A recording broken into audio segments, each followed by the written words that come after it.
Welcome to Live DAF, your online DAF Yomi Shir. Shalom Aleichem and welcome back to today's DAF, Bava Kamma DAF Ayin Gimel. We are holding 10 lines off the top of the Amud, right at the 2 dots. Tnan.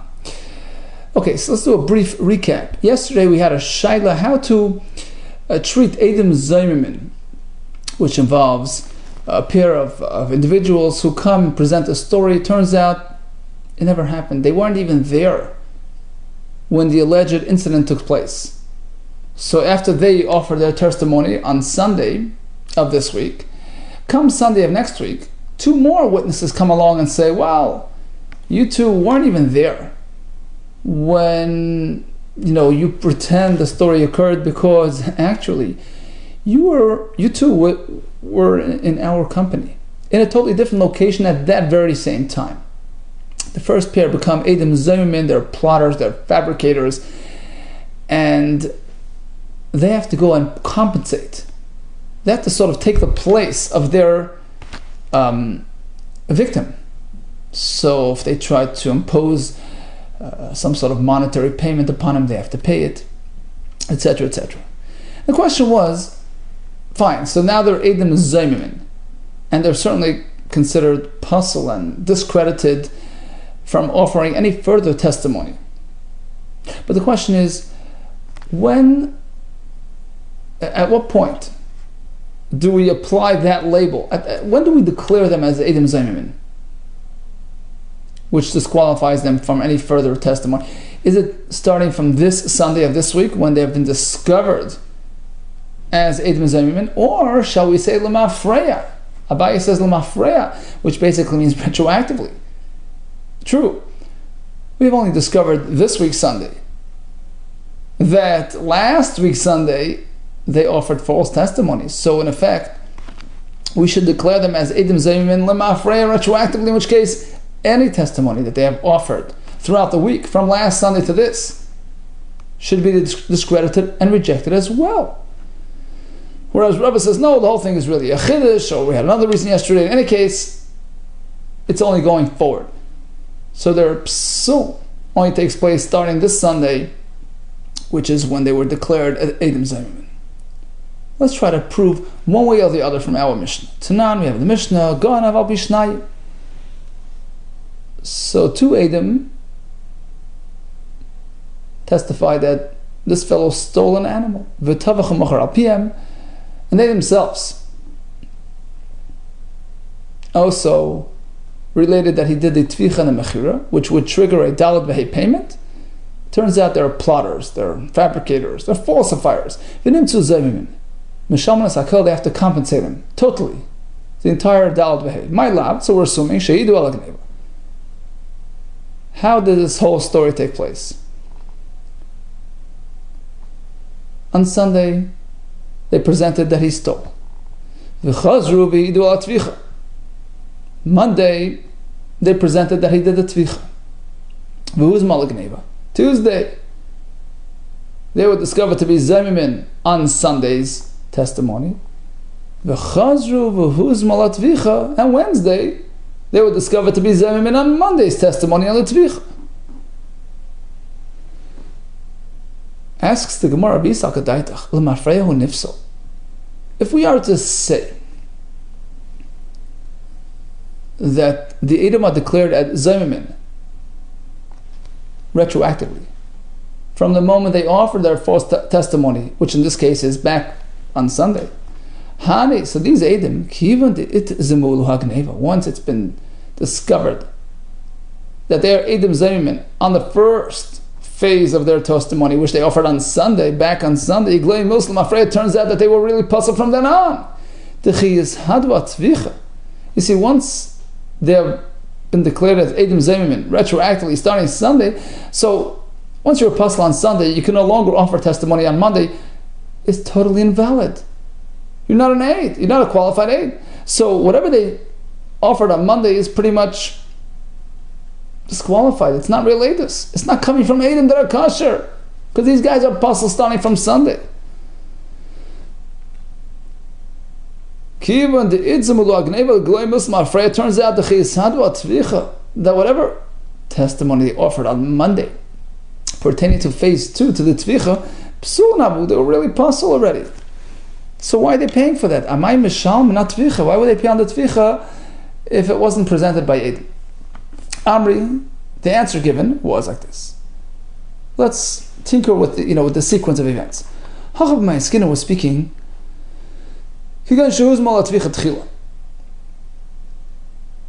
They testified about the robbery on Sunday, about the Tvicha on Monday.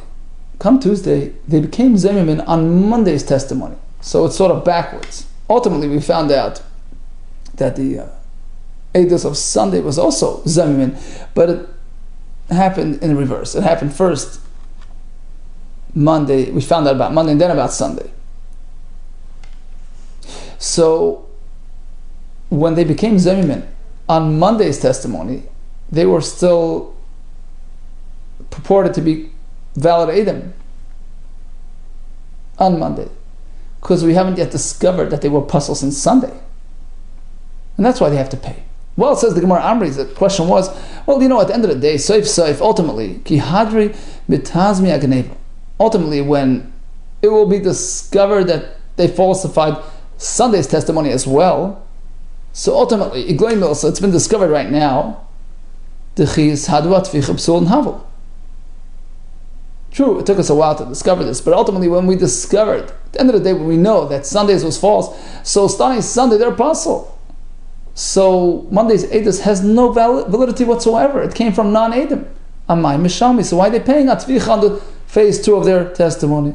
So what's the answer to that? And the response is, Shahidu bas achas v'huzmi. This is the solution. They testified about phase 1, robbery, phase 2, the Tvicha, at the same very moment, v'vas achas.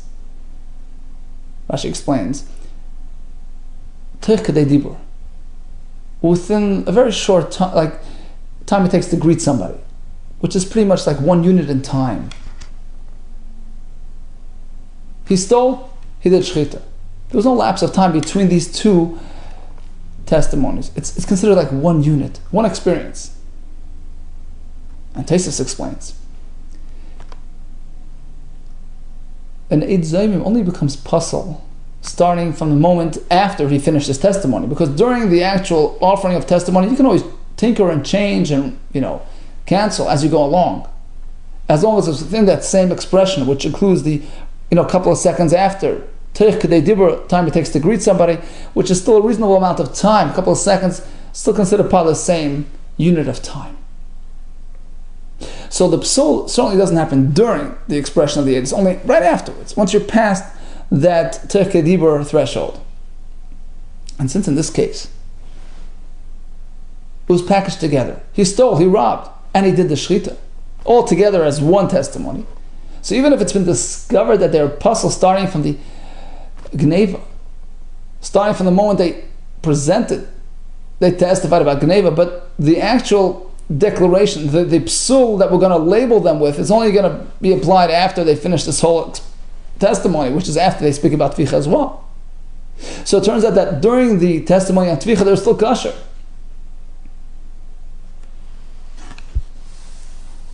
And therefore they have to pay. So perhaps this whole discussion, Lamafreya, retroactive psul, Makana Laba, going forward, being it's a machlekes Tanaim as well. The Brisa says, Hayu Shnayim Me'idin Oiseh Shekalav. 2 Eidim testify that he stole. And they themselves testified that he did shchita as well. They were discovered to be Eidim Zemimin on phase 1. There's no payment at all on his account. Why? Because if there's no phase 1, there's no phase 2. If he didn't steal, he didn't do tvicha either. You can't have second base without first base. So there's no payment on his account. I mean, they have to pay kefal because they were zaymin on the gneva, but he's put. What if who's mala tvicha? It's been discovered that there are falsifiers regarding phase 2, but not regarding phase 1. So everybody pays. They split the pot. Who mishalm tashlumei kefil? The ganav still pays kefil for stealing. V'hei mishalman tashlumei shleisha v'arbo. They pay, the extra payments, the add-on payment, which came on account of the tvicha, the shleisha. So that's the Tana Kamma. Everybody pays. Rabbi Yossi, it depends. It's not so simple. He doesn't always have to pay. When does he have to pay? B'shtei eduyos. So the Gemara will soon explain exactly what these words mean. Let's just read the words. B'shtei eduyos. When these two phases, meaning the Gneva and the Tvicha, were presented by two separate witnesses, two separate teams. But if it's presented by one team, he won't pay anything. Once part of it falls apart, the whole thing falls apart. Now, what does this mean? What does Rabbi Yehuda mean when he says b'shtei eduyos, umay beidus achas, two edus, one? What does this mean? When he says two, does he mean b'shtei eduyos mamish, two teams of edim, b'shtei kitais, right? Two teams. And when he says beidus achas, one edus, he means bekat achas, one team, b'zeh achar zeh. So, same team. On Sunday spoke about him stealing. Monday they came back that he did the tvicha. Comes Rabbi Yehuda and he says, there's a distinction. There's a big difference between this and that. Be'edos achas, when it's one team, speaking about the whole episode. Bekat achas, right? One team. B'zeh achas. One day after the other. Ki mesadia gneva. V'hada mesadia tvicha. So let's say Sunday it testified about the gneva, and Monday about the tvicha. In this case, when they turn out to be zaymimin on phase 2, we cancel the whole story, even phase 1, which was presented on Sunday. Part of the testimony falls apart, the whole thing falls apart. And we consider them to be zaymimin even on the gneva. Why? Why would you say that? Who says? They falsify the tvicha, but not the gneva. Why would you stretch it to the gneva? Why would you say that? Apparently that's incorrect pshat in Rabbi Yehuda. Elulav, it must be that he meant like this. When does this ganav still have to pay for the gneva? B'shtei eduyos, which means beidus achas. Really it's just one team, but it appears like two separate presentations. Gneva was presented on Sunday, and the tvicha presented on Monday. It resembles two pairs, which means two separate presentations. Meaning, one pair, one team, but one day after the other.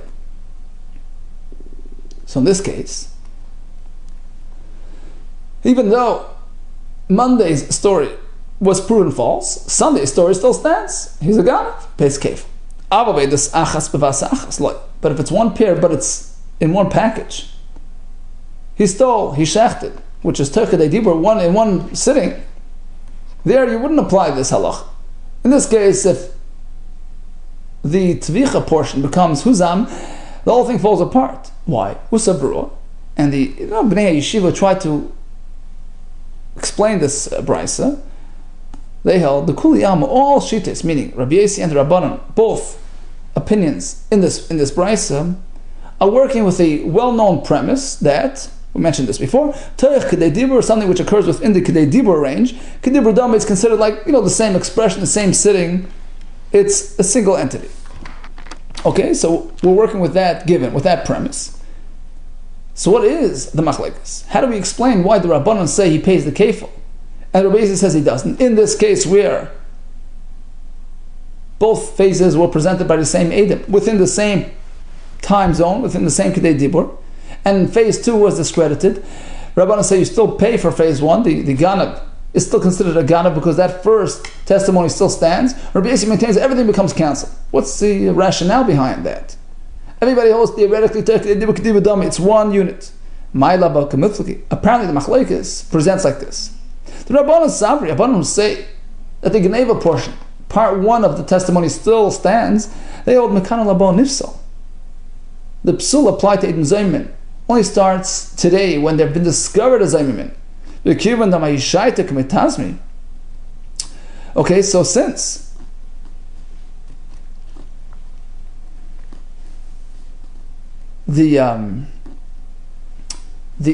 Edom were declared as Edom Zayman only starting today, not from yesterday when they presented their false testimony.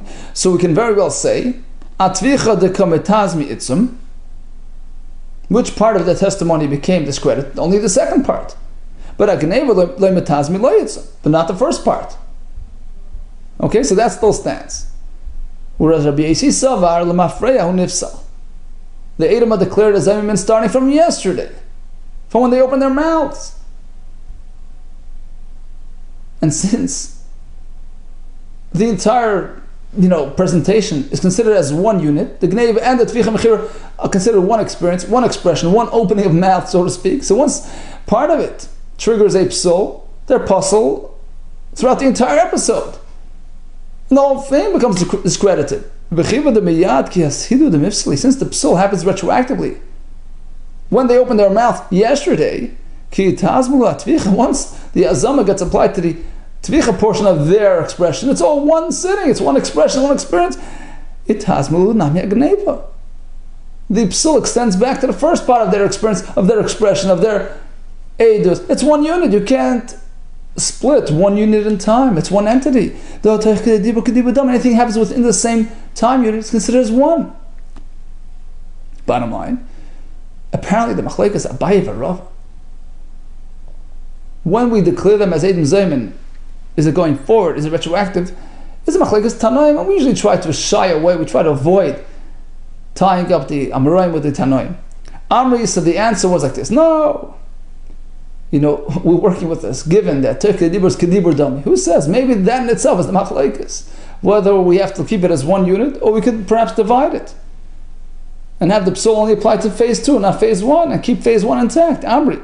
If in fact we all would subscribe to this halacha, then there's no way out. To Kul Yam, everybody would agree to Mafreya Nifsal, the psul happens going back, the whole thing's null and void. Machlekes says regarding this very question, Rabbanan Savri, it's one unit, undividable. Sorry, they hold it's not one unit. We can still divide the experience, and it's two separate testimonies. Second part is discredited, but not the first part. So he's still a gana and pays kefil. Rabbi Yisrael, no, it's indivisible. Teiche Dibur is one unit in time, one entity, can't divide it. Teiche Dibur Dibur Dami. V'savar Rabbi Yisrael, really? Rabbi Yisrael holds Teiche Dibur Dibur Dami. V'atnam, you have a mission in Tmura. How is it Tmura? Oila Tmura Shlom. So a fellow gets up and points to his little sheep. He says, you know what? I want this to be the exchange, the extension of my oila of my shlomim. I want the kedusha to get applied to this animal. But he's sort of confusing because he's labeling him as a tmura of an oila and a shlomim. How can that be? How do I do tmura oila? We pick the first part of his expression. Tfais lashon rishon, says Rashi. We pick the first part. That's Rabbi Meir's opinion. Divrei Rabbi Meir.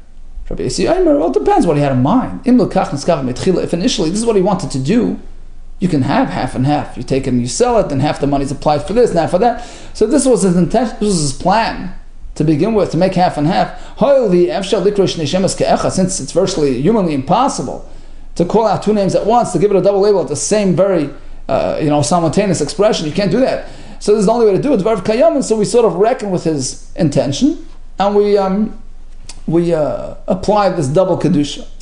However, if he first said Tmuras Oila and then he changed his mind, v'nimlach v'amar Tmuras Shlomim, too late, Tmuras Oila, even Rabbi Yisrael would agree it's an Oila. Rabbi, the question on this was, Nimlach Pshita, if in fact he really changed his mind for real, after having already declared him as a Tmuras Oila, of course, obviously you can't change your mind, it's Kaddish. So what's the point of discussing this? On Rav Papa, it wasn't a day later, it was within, Tech Kedei Dibur, and the Chiddush is we ignore that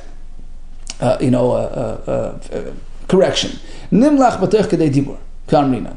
So this is Rabbi Yossi speaking, and even within this short lapse of time, it's too late. It's finalized. So that's a kasha because we assume that Rabbi Yossi holds that within the dibur, it's all one experience. Amri's the answer was, well, there are two levels, two different types of tech kedei dibur. A shorter one, time that it takes for a person to greet, a Rebbe to greet his Talmud, Shalom Alecha, just two words, and a longer Kedei Dibur, time that it takes for a Talmud to greet his Rebbe. It's an extra word or two. Shalom Alecha, Rebbe, Umayri. So that's the point. There are two types of Kedei Dibur. Chad, one is a shorter one. Kedei she'ela as Talmud l'Rav, as long as a Talmud takes to greet his Rebbe, a longer one actually. V'chad kedei she'ela as Rav l'Talmud, the other one is a shorter one, the Rebbe greeting the Talmud. So he last Rabbi Yehuda kedei she'ela as Talmud l'Rav. Rabbi Yehuda does not agree to this longer one. As long as it takes for a Talmud to greet the Rebbe, which is Shalom Alecha, Rebbe, Umayri, some take out Umayri, that's a long one. The number is too long to be considered one experience. But Kedei Shelas Rav L'Talmud, that's a very common thing. That's a short thing, and people greet each other as well. Shalom Alecha, right? So that's a very normal greeting, and it's considered one sort of contiguous experience, and it's still whatever you have done within that short amount of time is not yet finalized until the end of Kedei Dibur, Kedei Shelas Rav L'Talmud, which is Shalom Alecha, is late. So that much he holds of. So bottom line is, Neid Zayimim is puzzle. Is it Mekana L'Haba? Is it L'Mafreya? Machlekes Abaye Rava? We thought it was dependent upon Machlekes, Tanoim, and we reconciled it in a way that it works. Amar Rava, here comes a new discussion. We speak so much about Hazama, where the second pair discredits the first pair by presenting that they weren't even there at the time that they alleged the story happened. What do you mean you were in New York at 9 o'clock Sunday morning? You were with us in Chicago at that same very moment. They are now labeled Elim Zayimim, with all consequences involved. But Hakhash is a totally different story. You say he killed him. We say he didn't. They're sort of directing their opposition to they're addressing the facts. They're opposing the facts. There's no Edim Zayimim in this case. Rather, what do? We just cancel them. 2 against 2. We erase them, scratch them off the record. We don't reckon with any of them. Says Rava, suppose a pair of Edim experienced both things. First, they were discredited on the facts, in which case they experienced Hakchasha, and then their trouble wasn't over yet. They were discredited on the personal factor as well. Well, you guys weren't even there at the time. Question: do they become Edim Zayimim? Or perhaps not. Once they've experienced Hakchasha, they're canceled. They're deleted. They're not active Edim anymore, and are no longer susceptible to Hazama. Says Rabbi, no, they are. Amar Rabbi, Edim shokh l'bseif husmu. If Edim are first contradicted on the facts and then become Hazama on the personal side, neheragid. So if they purported that a person killed somebody and they tried to impose death penalty on him, now they get killed. Why the Hakchasha? Because the Hakchasha that they experienced first is Tchilas Hazama, is viewed as phase 1 of the discreditation process, which led into phase 2. So they're still around, they're still to be reckoned with, and they can experience Hazama. Elash le'nigmar, it was phase 1, it wasn't completed until phase 2. How do I know this is true? The son, we have a price. So we know that if a master of an Evet Kanani knocks out his eye or his tooth, he goes free. But let's say he knocks out his eye, so that triggers freedom, and then he knocks out his tooth. He has to pay, he has to compensate him for the value of the tooth. The son used to have a price. Midanu b'ish pleni. 2 Edim come one day and say, look, we're going to testify that this person who was a master of an Eved, look what he did, he attacked his Eved viciously. Tue May es ein avda, he blinded his Eved. That triggered freedom. And then he knocked out his tooth, which is worth $100, he has to pay the $100. And even the master agrees to us. Why does he agree? The Gemara later will explain, because they were trying to lower his bills actually. We'll see why. It's been discovered that these Edim are just plotters, fabricators, falsifiers. So now they have to compensate the Evet for his eye, because basically they falsified the story. Now, what exactly happened? Is this all? How does this make sense? Is it as Bryce is presenting, with nothing else involved? There's no other group of Edim involved, it's just these. How does this halacha work? Turns out that there's Zayimim, they have to compensate the Evet for his eye, which is $1,000. What do you mean? If anything, they were trying to help him. But also the mafkid of the chirs. After they triggered his freedom, which is worth more than $1,000. So they're giving him more than that. They have to pay him for his eye? Question number 1. Question number 2. What happened to the poor master who they tried to make him lose his evet. They have to compensate him for the entire evet. Tue May, Kulei evet, the Rabbi the Shlumi. Third question is, Sharei Rav Eimer Kain? The Rav is in agreement with the Edom. He's yelling and screaming. Why would the Rav agree? Harav min yichale. Why would the master be pleased with this testimony? So we cannot really understand the Bryce at face value. That it was just one pair followed by a Edom Maziman. Elolav must be, it was more to the story. There were 3 pairs of Edom involved. Number 1, going to also betray. First pair came and said, Va'amri, well actually, this is a sequence of events. Hipilishina, Simiyasena. First came the tooth, which triggered freedom, and then came the eye, which triggered a $1,000 bill. The boy Mesiv Leharav Tmeyayna. So master has to pay the $1,000. So that part wasn't mentioned in the Brisa, but that's a very pertinent introduction. Tooth and then eye. And then comes the second pair. Switched around the sequence. So he meant to go free, but with a slight difference. Compensation bill is lowered. V'amri, they said, Einay. First came the eye, which triggered freedom, no payment there. V'hadar shina, and then came the tooth, $100 bill. So they tried to lower the master's bill from 1,000 to 100. He's pretty pleased with that. So, according to their version, he only pays for the tooth $100. So basically, first pair is contradicting second pair. So there's hakchasha going on, right? V'hainu sha'arei Rabbi Eimer Kain. So now the master is pleased, right? Because he's pretty happy that his bill was lowered from 1,000 to 100 by the second pair. So pair number 2 was contradicted by first pair, right? And still, what does the Brisa say? Yuktani. The second pair turns out to be Zayman by a third pair who is Mazim then. What are you talking? You were never even there. So they have to compensate the Evet because they were trying to skimp him. They were trying to cut corners, lower the compensation payment from 1,000 to 100. They have to pay that extra to the Evet. So what does this prove to us? As Rava Shmami, no, we can have a right from here. Even though they experienced Hakchash before the Hazama, Tchilas Hazama, it's regarded as phase 1 leading into the Hazama, and they're still liable for Hazama. So that's Rava's Raya to his concept. Amar Abaye, no, Loi. Who says we're speaking about 3 Edom, and the second pair was first contradicted, and then went through Hazama, which proves your point. Oh, we're speaking about 2 Edom, 2 pairs, no more. Loi DAF chinu v'azminu. One pair came and spoke about eye and then tooth. And the master already knew that really he attacked the Eved. Eved's about to go free. In fact, a day later came another pair and said, first of all, look, you first pair, you were never even there. Hazama. But actually, there was some sort of attack, but they switched the sequence. It was tooth and followed by eye. So the Eved goes free regardless, but the master has a big bill now. A very large compensation bill of $1,000. So the Rav is sort of pleased with the first testimony because he knew, he was anticipating the second pair. He knew the Eved was going to go free sooner or later.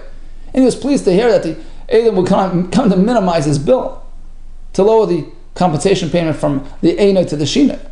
So that's what the Brisa meant when it said, Harav Eimer Kain.